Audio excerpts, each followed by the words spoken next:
Bom dia, irmãos. Eu sou Letícia, para quem não me conhece. Nosso último encontro aqui foi no primeiro domingo desse trimestre, que a gente trouxe a primeira lição de abertura desse tema aqui, Esperança em Tempos de Quarentena, e hoje nós já estamos no 8º domingo desse assunto. Só relembrando que esse material ele foi produzido pela Convenção Batista Fluminense. Você pode fazer download dessa revista e de todos os outros materiais publicados por eles através desse site aqui. Eles disponibilizam gratuitamente e você pode fazer download e aproveitar no seu computador, no seu celular, no seu leitor digital favorito ou até imprimir também para poder fazer suas anotações, para quem prefere assim. Hoje nós vamos tratar um tema muito interessante, que é espiritualidade saudável. O nosso tema, o nosso texto base está em 2 Pedro 3, do versículo 8 até o versículo 18. Vou fazer a leitura, estou usando a Bíblia na nova versão internacional hoje. Não se esqueçam disto, amados. Para o Senhor, um dia é como 1000 anos e 1000 anos como um dia. O Senhor não demora a cumprir sua promessa, como julgam alguns. Pelo contrário, Ele é paciente com vocês, não querendo que ninguém pereça, mas que todos cheguem ao arrependimento. O dia do Senhor, porém, virá como um ladrão. Os céus desaparecerão com um grande estrondo, os elementos serão desfeitos pelo calor e a terra e tudo que nela há será desnudado. Visto que tudo será assim desfeito, que tipo de pessoas é necessário que vocês sejam? Vivam de maneira santa e piedosa, esperando o dia de Deus e apressando sua vinda. Naquele dia, os céus serão desfeitos pelo fogo e os elementos se derreterão pelo calor. Todavia, de acordo com a sua promessa, esperamos novos céus e nova terra, onde habita a justiça. Portanto, amados, enquanto esperam estas coisas, empenhem-se para serem encontrados por Ele em paz, imaculados e inculpáveis. Tenham em mente que a paciência de nosso Senhor significa a salvação, como também nosso amado irmão Paulo lhes escreveu com a sabedoria que Deus lhe deu. Ele escreve da mesma forma em todas as suas cartas, falando nelas desses assuntos. Suas cartas contêm algumas coisas difíceis de entender, as quais os ignorantes e instáveis torcem, como também o fazem com as demais escrituras, para a própria destruição deles. Portanto, amados, sabendo disso, guardem-se para que não sejam levados pelo erro dos que não têm princípios morais, nem percam a sua firmeza e caiam. Cresçam, porém, na graça e no conhecimento do nosso Senhor e Salvador Jesus Cristo. A Ele seja a glória, agora e para sempre. Amém. Um professor de música, ele quis passar para sua turma a arte musical como um princípio de vida. E num quadro branco, ele começou a desenhar alguns pontos escuros, dizendo que esses pontos poderiam representar momentos tristes da nossa vida, sofrimentos que a gente passou, dores, perdas, traumas, até mesmo a própria pandemia, usando nesse contexto nosso de hoje em dia. Depois disso, ele traçou linhas no quadro, dizendo que essas linhas podiam traçar os tempos da nossa vida, a nossa infância, a nossa adolescência, a nossa fase adulta. E depois, à frente dessa linha, ele desenhou uma clave de sol. Completou o seu desenho e ali era uma pauta musical. E a música que ele desenhou, que ele escreveu naquela pauta, era o hino. Terás vida em olhar para Jesus o Salvador, Ele diz, vida em mim acharás. E ele terminou dizendo que essas manchas da nossa vida, elas podem ser transformadas por Deus em melodia. Que Deus quer que a gente tenha uma vida saudável, independente das circunstâncias que nós passamos. Mas como é possível ter uma vida espiritual saudável? A gente precisa saber o que é uma vida espiritual saudável para a gente poder vivê-la. E o que é uma vida espiritual saudável? Em primeiro lugar, a vida espiritual saudável é aquela que vive a temporalidade sem perder o entendimento de que quem nos dirige não é limitado pelo tempo. No versículo 8 nós lemos: "Não se esqueçam disso, amados. Para o Senhor um dia é como 1000 anos e 1000 anos como um dia." A humanidade sempre foi preocupada com o tempo. A gente vive hoje dias muito acelerados, a gente quer tudo na hora, a gente quer tudo depressa, quer uma ligação que seja atendida na primeira chamada, a gente quer uma internet super rápida para poder resolver tudo rápido, e a gente fica pensando de como que há 15 anos a gente usava a internet e era aquela coisa lenta e tal.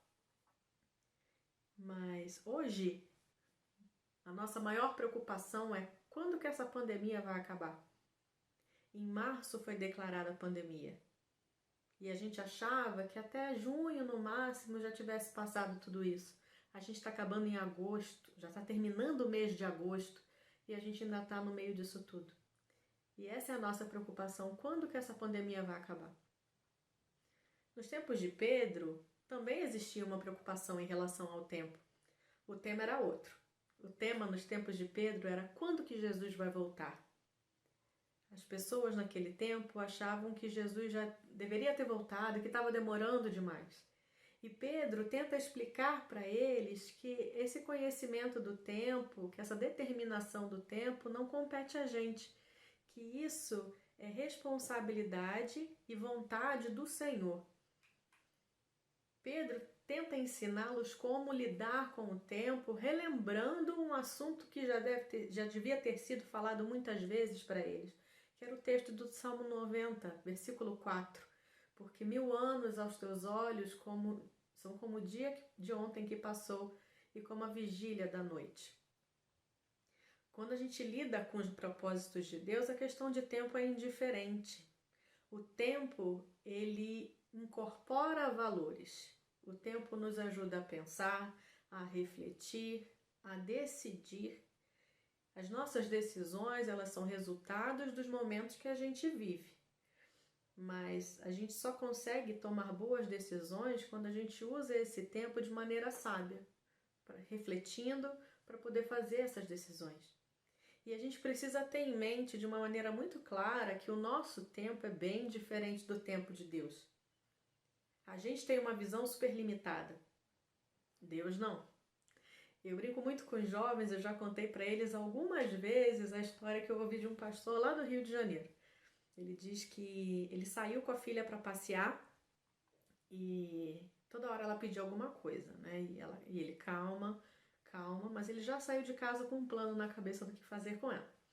E ela não estava gostando muito daquele passeio. Até que passaram em frente a uma lanchonete pequenininha e ela olhou uma coxinha. E ela, pai, eu quero uma coxinha. E ele, não, porque ele já tinha em mente levá-la para passear e lanchar em outro lugar. E ela, mas eu quero uma coxinha. Mas você não me ama, porque eu só tô te pedindo uma coxinha. Eu vim aqui com você e você não me dá a coxinha que eu peço. E foi resmungando, e esse pai calado dentro do carro, até que ele parou no estacionamento de uma lanchonete, de um McDonald's, e comprou para ela um McLanche Feliz, que ela adorava e ela gostava do brinquedinho.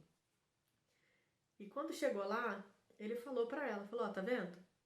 Eu não te dei a coxinha porque você ia ficar sem fome e eu já saí de casa pensando em te dar esse McLanche Feliz. E ele falou, será que a gente não faz isso com Deus? A gente resmunga porque a gente pede com a nossa visão limitada, com o nosso conhecimento limitado das coisas, quando Deus tem alguma coisa muito melhor programada pra gente. Algo que vai ser muito mais interessante pra gente, mas a gente não tem paciência de esperar.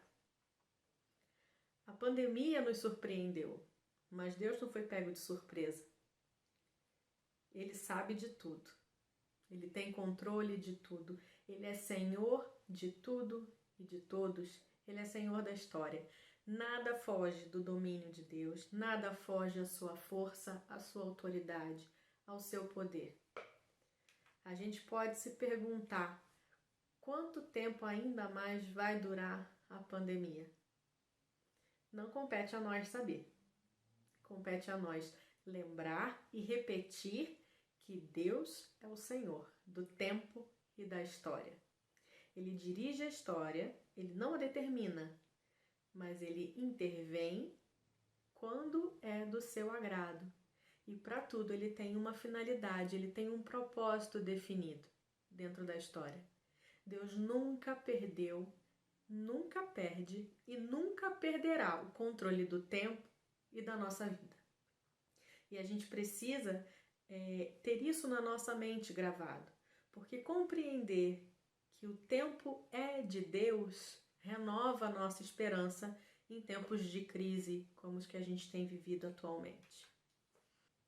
Em segundo lugar, uma vida espiritual saudável compreende que o tempo de cumprimento das promessas de Deus tem como base a sua paciência. No versículo 9 nós lemos: o Senhor não demora em cumprir a sua promessa como julgam alguns. Pelo contrário, ele é paciente com vocês, não querendo que ninguém pereça, mas que todos cheguem ao arrependimento. Pedro fala logo sobre a paciência de Deus. Na sua Bíblia pode estar como longanimidade. Muitos reclamavam na ideia deles a demora da volta de Cristo e até mudavam o comportamento porque não viam o cumprimento dessa volta de Jesus. Mas por quê? Primeiro porque eles confundiram o nosso tempo com o tempo de Deus, como a gente falou ainda agora, e por confundirem os tipos de promessa de Deus. Como assim? Existem promessas individuais, promessas para grupos ou famílias, promessas para um povo específico e promessas gerais. É muito importante a gente ter atenção num detalhe. Promessas individuais bíblicas já foram cumpridas. A gente não pode ficar querendo reivindicar para nós promessas individuais que já foram cumpridas. O que fica para nós, nesses personagens bíblicos, são exemplos de obediência, de fé, de renúncia e também exemplos da fidelidade de Deus a essas pessoas. A vinda de Jesus, ela não era uma promessa só para aquele povo, como muitos deles pensavam naquela época. A volta de Jesus é uma promessa geral. Se ela é uma promessa geral, será que Deus está enrolando para cumprir? Não, Deus não está enrolando. Ele não trata a sua promessa com indiferença. Ele não protela, deixando para depois, enrolando para cumprir. Na verdade, ele está estendendo a sua graça. Ele está prolongando o tempo dessa sua graça e a gente não pode desprezá-la. Lá em Efésios 1, versículo 7 diz: nele temos a redenção por meio de seu sangue, o perdão dos pecados, de acordo com as riquezas da graça de Deus. Deus conduz a história no seu tempo e com paciência. Ele estende as oportunidades, ele estica o seu amor. Uma vida espiritual saudável, ela sabe que mesmo quando a gente quer resultados imediatos, a gente não esquece de que em todo tempo Deus age com paciência e de forma que tudo coopere para o nosso bem, de acordo com o seu propósito. Deus pode transformar as minhas ansiedades e lutas em melodia, como a gente viu lá no começo, lá na introdução. Em terceiro lugar, uma vida espiritual saudável, ela renova a esperança transcendente sem perder os valores de uma vida aqui e agora. Nos versículos 11 e 14, nós lemos: visto que tudo será assim desfeito, que tipo de pessoas é necessário que vocês sejam? Vivam de maneira santa e piedosa. Portanto, amados, enquanto esperam estas coisas, empenhem-se para serem encontrados por Ele em paz, imaculados e inculpáveis. Pedro usa alguns termos para expressar o nosso compromisso de vida saudável. Ele fala em maneira santa, piedade, ser imaculado e ser irrepreensível. O que ele quis dizer com cada um desses tópicos? Primeira coisa, o que é ter uma maneira santa? Na sua versão pode estar santo trato. Quer dizer um procedimento diferente. É uma pureza, retidão, é ser diferente do mundo que nos cerca. Em segundo lugar, ele fala em piedade. A gente usa muito a palavra piedade num sentido muito parecido com misericórdia, mas no próprio dicionário a gente encontra a definição do que é piedade. É virtude que possibilita oferecer a Deus o culto que ele merece. Em terceiro lugar, Pedro fala sobre ser imaculado, ou seja, ser sem mancha, é ser santo como Cristo é. E em último lugar, ele fala em ser irrepreensível. O que é ser irrepreensível? É não precisar de reprimenda, é não precisar que ninguém te dê uma bronca, que chame sua atenção. Pensando nisso, você acha que um cristão, tanto nos tempos de Pedro quanto nos nossos tempos, ele é reclamão?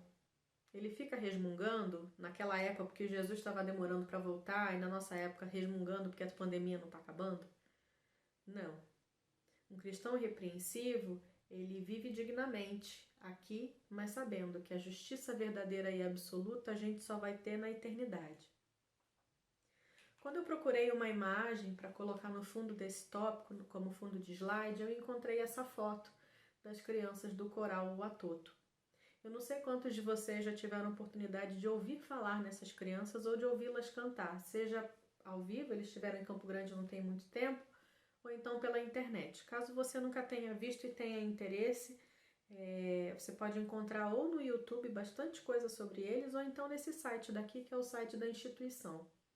Essas crianças são crianças africanas, recolhidas em situação de miséria, não só em miséria financeira, mas também em situações de risco, de violência familiar, orfandade, enfim, são histórias muito dolorosas de vida e essas crianças foram alcançadas pelo projeto Watoto, não só na questão social, que eles têm um amparo social muito bonito, às vezes dando moradia, dando estudo, alimentação, não só para crianças, mas às vezes até para os seus familiares, mas principalmente porque elas foram alcançadas pela graça de Cristo. E isso fica muito nítido quando a gente os vê cantando. Parece que a alegria deles não cabe dentro deles. É só vendo para compreender o que eu estou dizendo. Olhando para essas crianças, a gente percebe a maneira santa deles, porque eles são totalmente distantes, eles são totalmente o oposto daquilo que a gente esperava deles, levando em consideração as suas histórias de vida. São crianças que mostram ter uma vida de piedade e eles são ensinados nesse caminho dentro do projeto Watoto. E eles são irrepreensíveis. Eles não reclamam, eles não choramingam por conta daquilo que passou. Eles aproveitam a graça de Cristo. Eles realmente vivem debaixo da graça de Cristo, sorrindo e com gratidão em seus corações. Quanto que a gente tem para aprender com essas crianças, não é? Às vezes a gente tem tanto e a gente reclama. E eles que saíram de uma situação tão triste, eles ensinam pra gente que o nosso compromisso de vida cristã saudável é viver aqui, mas viver debaixo dos valores do reino, que são esses 4 que a gente acabou de comentar. A maneira santa, a piedade, sendo imaculados e irrepreensíveis.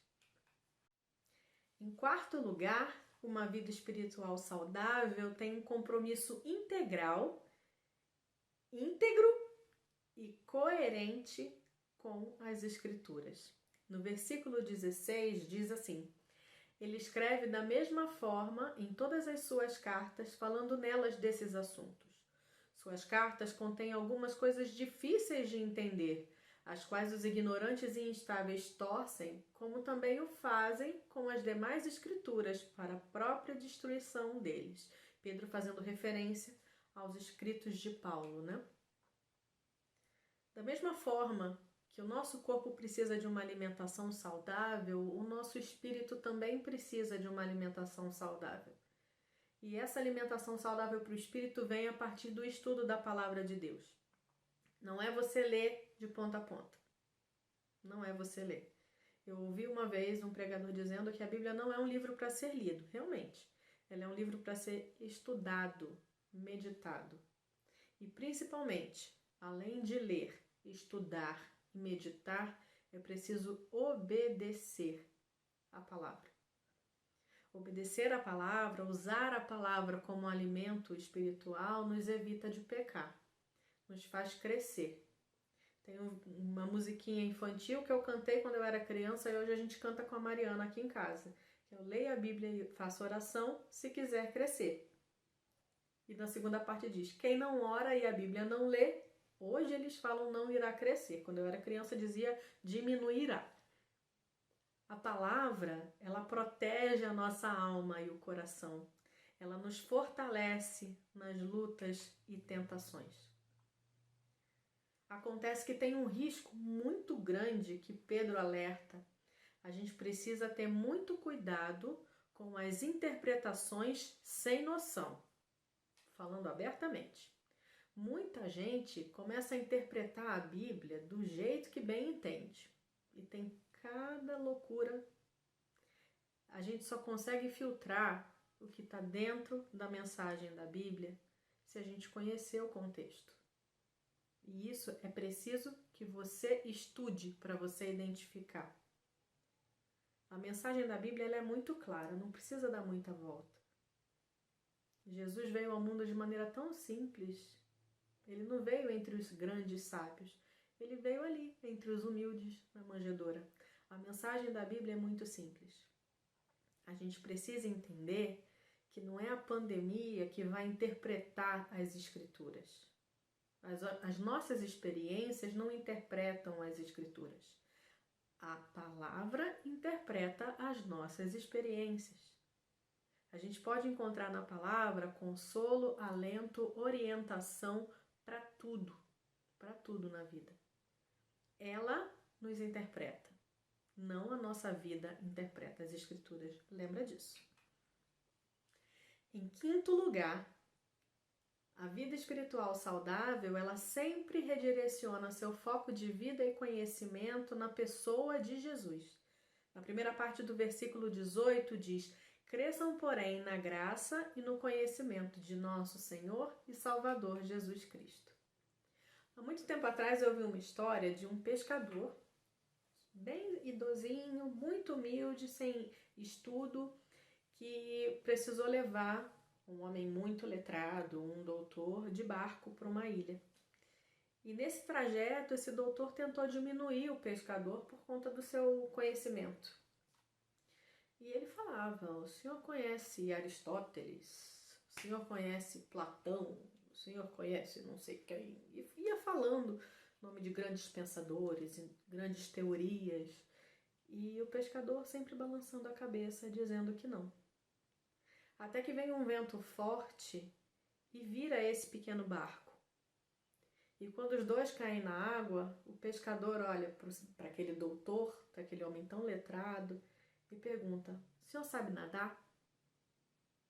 E o homem estava se afogando. De que adiantava todo aquele conhecimento e tantas teorias, se naquela hora de salvar a própria vida ele não sabia? E quem precisou salvar a vida daquele homem tão inteligente? Aquele outro, que ele estava tentando diminuir como se fosse um grande ignorante. A gente vive um tempo bem assim, hoje em dia. A gente tem muita informação, mas a gente tem pouca sabedoria. A gente não aplica o que a gente lê. É tanta informação e é tudo tão depressa que na verdade a gente não aprende nada. E sabe o que é o mais triste? É que na vida cristã também tem sido assim. A gente tem visto muitas postagens na internet, mas pouca vida cristã. A gente tem visto uma geração, temos sido, generalizando, uma geração de consumistas da fé. A gente só aproveita os enlatados. Só aproveita os enlatados. Só o que já está pronto. E isso é terrível para a nossa vida cristã. Pedro apresenta nesse final do texto a realidade da vida cristã, que é o crescer na graça e no conhecimento de Cristo. Enquanto as coisas não se cumprem, enquanto a pandemia não termina, enquanto Cristo não volta, nós continuamos recebendo cuidado e graça e a gente precisa crescer no conhecimento de Jesus Cristo. Mas como que a gente cresce no conhecimento de Jesus Cristo se a gente não busca? A gente precisa aprender que a gente depende do Senhor em tudo. A gente deve crescer na dependência do Senhor, com ou sem pandemia, com fartura ou com escassez. E é interessante a gente lembrar do que Deus disse ao apóstolo Paulo, e ele relatou na sua carta aos Coríntios. A minha graça é tudo o que você precisa, pois o meu poder é mais forte quando você está fraco. Concluindo, a gente pode separar 3 tópicos. Em primeiro lugar, compreenda e viva o tempo de Deus com paciência e fé. Tenha calma e paz. Mantenha a calma e a paz dentro da sua casa. Lembrando que sempre Deus está no controle. Ele não perde o controle de nada. Em segundo lugar, a nossa esperança na eternidade não pode diminuir o nosso compromisso com os valores do reino de Deus. Para de reclamar e comece a compartilhar fé, coragem, confiança e esperança. E em terceiro lugar, dedique mais tempo à oração e à meditação na palavra de Deus, para a gente poder ser um crente mais firme e cheio da graça e do conhecimento de Deus em meio ao caos que a gente tem vivido. A gente precisa disso, exercer a nossa dependência de Deus. Então, lembrando, em primeiro lugar, que o tempo de Deus é diferente do nosso, meditando na palavra, sendo um crente irrepreensível, sem mácula, de fino trato e piedoso, dependendo de Deus e conhecendo as suas promessas e conhecendo que Deus não atrasa, Deus não empurra o cumprimento da sua promessa com a barriga. Ele não está enrolando a gente, ele está estendendo a sua graça, estendendo a oportunidade. Ele tem exercido a sua paciência conosco. Eu espero que você tenha gostado desse tema. Na semana que vem vai ser o 9º encontro dentro dessa temática, Esperança em Tempos de Quarentena. Semana que vem é com o professor Lúcio e o tema da sua lição vai ser Palavras de Encorajamento. Que Deus abençoe você. Até a próxima.